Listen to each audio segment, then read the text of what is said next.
It was Bob Hawke, by a country mile Labor's greatest ever leader and arguably one of the best Prime Ministers Australia has been blessed with, certainly in the top 4 or 5, who as Prime Minister was unequivocal and uncompromising in his support for Israel.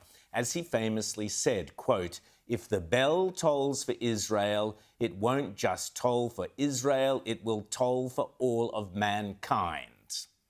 But this week, his successors in the Labor Party, Anthony Albanese and Penny Wong, reached up with both hands, clasped the bell rope and did their utmost to toll it as loudly as they possibly could.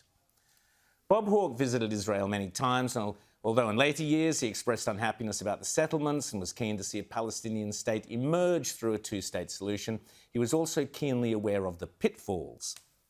Hawke even promoted his own peace plan, where he argued that, crucially, after being given sovereignty over their own land, if the Palestinians showed any aggressive intent towards Israel and Israel retaliated, Israel would keep any territory they then captured. A perfect strategy of deterrence. By the Hawke peace plan, for example, because Hamas attacked Israel on October 7th, Israel is justified not only in its full response, but is justified in keeping Gaza thereafter. Full stop, no ifs, no buts. You attack your neighbour, they retaliate and beat you, you lose your land. That was the pragmatic Bob Hawke doctrine for maintaining peace in the Middle East. And I've got to say, it's hard to think of a better one. No such intelligent or realistic thinking, however, from the current Australian Labor Prime Minister Anthony Albanese, the very opposite of Bob Hawke. Not only by far the worst leader Labor has ever had, and that's a very rich field, but without question the worst Prime Minister this country has ever been cursed with. This week, in one of the most shameful, lazy, idiotic, callous, cynical, grubby, despicable and reckless manner, Albanese and his appalling Foreign Minister, Penny Dreadful Wong, declared, with zero electoral mandate, that Australia will recognise the non-existent and largely terrorist-inspired state of Palestine. And here is the level of deep intellectual thought that went into this government's decision. It's like a football game between, South and the Broncos, and you got to back in your team and you got to back them in. What we need is a win-win. I'm sorry, Prime Minister, but you are a halfwit, and that's choosing my words carefully. The fact that the decision to recognise Palestine is being criticised by people on all sides of the debate is because it is indeed a moronic decision. If the level of your understanding of the complexities, the dangers, the traps, the potential horrors, the individual agonies, the broader regional impacts, the religious and even civilizational ramifications, not to mention, even at its most basic, the visceral impact on your own Australian Jewish population, if all of that boils down to a comparison with a game of rugby, you really are an unintelligent and callous man. Unfit, I would argue, for anything higher than a lower management paper-pushing role in some grubby union. Hamas have greeted this decision with glee, describing recognition of Palestine as one of the fruits of October 7th.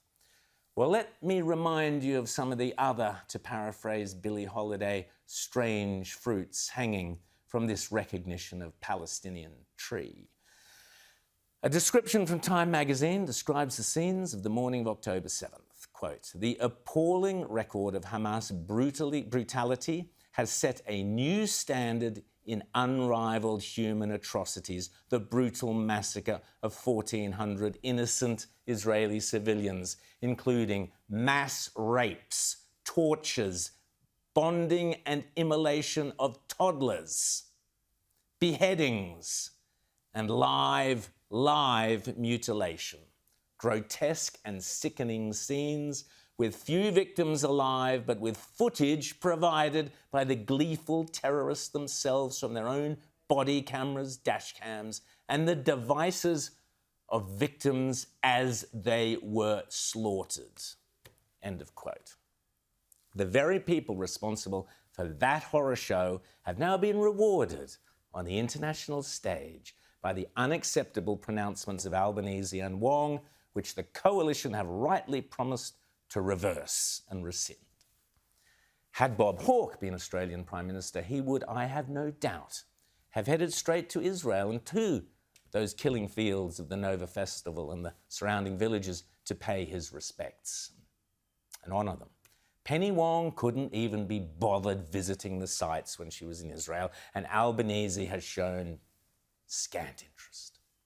Too busy, perhaps, eating meat pies, visiting China, demonising Bibi Netanyahu, and making asinine statements of recognition and facile comparisons to a game of footy. Today is the 80th anniversary of the end of the Second World War, VJ Day, when Australia was finally safe from being enslaved by an aggressive, heavily armed Asian military superpower to our north, largely thanks to our ally, the Americans, as well, of course, to the bravery of our own people. How ironic, 80 years to the day, Albanese and Wong's actions have directly led to the Americans being, quote, disgusted by our treachery. Lucky, isn't it, that there aren't any aggressive, heavily armed Asian military superpowers to our north with their eyes on, oh, hang on. Not only our reputation, but the security of this nation has now been put at grave risk thanks to Labor, Albanese and Wong. Never has Australia sunk so low.